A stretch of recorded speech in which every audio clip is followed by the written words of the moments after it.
Hi, today we're going to play a guessing game to help you develop your intuition. What does the blue feather have to do with intuition? I'll tell you in just a moment. I'm Diana Rankin. I'm a psychic medium, and my passion in life is helping everyone that I come across develop their intuition. Whether it's an individual or in a group setting, I enjoy so much helping you develop and refine your intuition. One of the things we do in my workshop, Awakening to Your Deeper Intuition, is it's a weekend workshop, very intensive by the way, and I hide blue feathers that come to me from my friend Journey. I hide them all throughout the workshop area. And during the weekend, everyone who's participating in the workshop has to go find their blue feather. And they have to do that by using their intuition. So we're not in the workshop today, but what we are going to do is I've got 5 objects behind me, and I have hidden a blue feather either in, behind, or under one of those objects. Let me just show you what those objects are, because you get to use your intuition to figure out where the blue feather is. I will tell you the blue feather I'm holding is just a little bit larger than the one that is hidden. But let me show you the objects. Here we go. Well, first of all, over here, we have a stack of books. 2 books. So, boy, it could be in one of the books, it could be between one of the books, it could be under one of the books. If your intuition tells you the blue feather is in one of the books or within the stack of books, listen to that.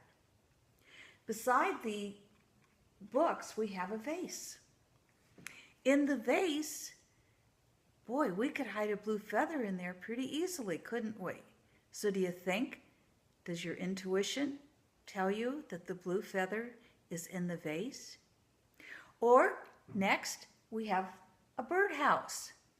Now, it certainly would make a natural assumption that within a birdhouse there might be a blue feather, or beneath it or behind it. If your intuition says the birdhouse, think the birdhouse. The next object we have opens.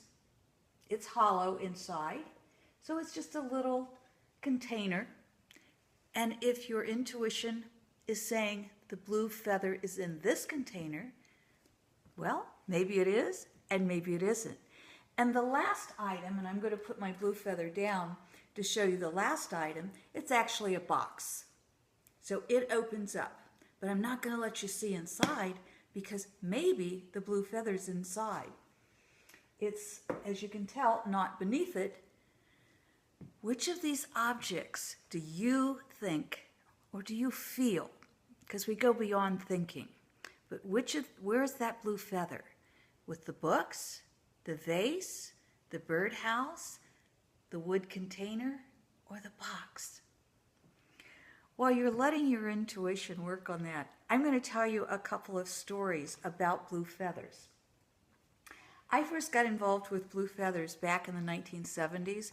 Richard Bach wrote a wonderful book, several wonderful books actually.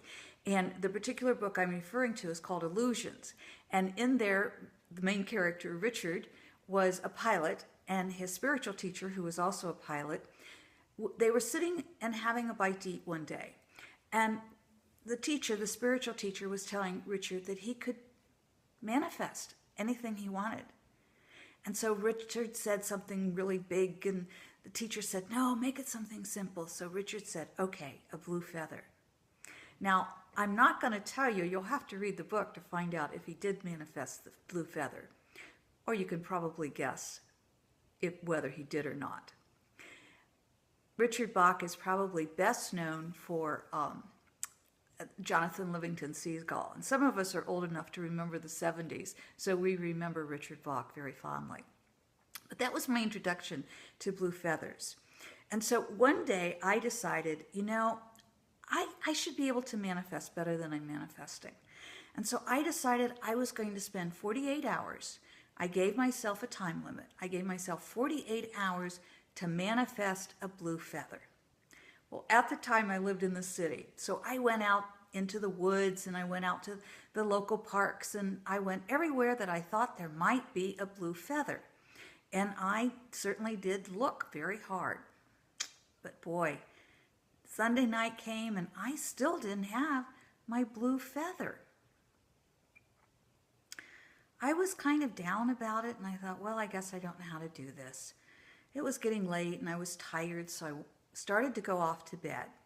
And as I did, I reached up to turn the light switch off. And I heard from my own inner voice, turn around. Turn around. Okay, I listened to it and I turned around. And just as I turned around, my cat, Kashmir at the time, reached her paw up and knocked over her basket of toys. Guess what fell out? A toy, and attached to that toy, you guessed it, a blue feather. I love that story because it was there all the time. I just didn't see it. I was out over here looking for it, and here it was right in front of me. And when I listened to my intuition, it was given to me. At the Awakening to Deeper Intuition, I mentioned earlier that I hide blue feathers, and I want to tell you where these blue feathers come from because they're very special. They come from my friend Journey, and every time I visit my friends Allison Holloway and Joe King, Journey gifts me with a blue feather. He also, if he knows I need them for the workshop, he'll give Allison and Joe a couple of extra, so I have plenty of blue feathers for all participants. One of the times that I used to have a year-long workshop called The Sacred Path. And in The Sacred Path, everybody, I told them the stories that I've just told you. And I tasked everyone with the next month, because we met once a month, the next month they had to come to class or to the workshop with a blue feather in hand. As they came into the workshop, everybody had their blue feather. Most of them, a couple had a macaw feather, that they had friends with the macaw, but most of them had found a blue jay feather. A couple found eastern bluebird feathers, but everybody had their blue feather, except one participant wasn't there yet. Well, as we were going around the room and telling our blue feather stories, she came in. And when she came in, she was all out of breath, and she had one handful of white feathers and one hand hidden behind her back. Well, her story was, as she was driving to the workshop venue, she was on a 2-lane road, she was behind a truck, and she couldn't get around, and the harder she tried to pass, the less she was able to, because cars were coming from the other direction. So finally she said, I just settled down, I opened my windows, and I just relaxed and enjoyed the ride, knowing I was, all right, I was going to be late, but I'd get there at the right time. And as she did that, she noticed that the truck in front of her was hauling chickens. And suddenly, as she noticed that, the air filled with white feathers. And she said, I stuck my hand out the window and I grabbed a handful of white feathers. And I thought, well, white feathers will have to do for me. At least I manifested feathers. And she said, then, but her story wasn't over yet. And she said, then when I got here to the workshop, as I stepped out of the car, my inner voice said, look down. And she said, I looked down, and there, guess what, folks? A blue feather from a blue jay.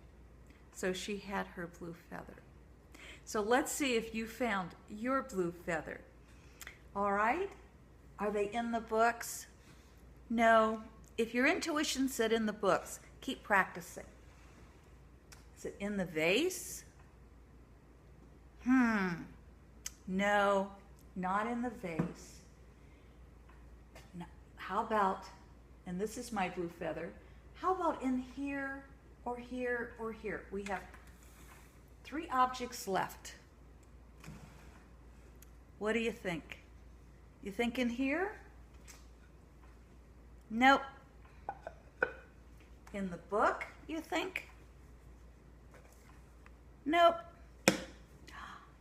Guess what's left? Here's our blue feather. So if you said the birdhouse, then you found the blue feather. and congratulations, your intuition is sharp. If you didn't say the birdhouse, that's okay. That's all right.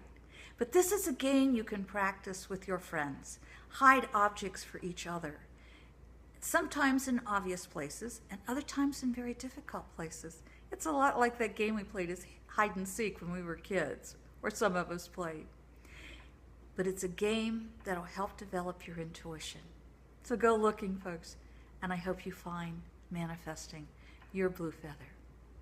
Thanks for being with us today. It's been a pleasure, as always, to have some fun with you. Thank you. Again, this is Diana Rankin at just my name, DianaRankin.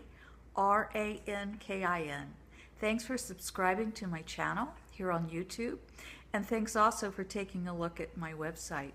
If you want more information on developing your intuition, take a look at my website blog, which is just awakeningintuition.info. You can access it through my website, or you can just go directly to awakeningintuition.info.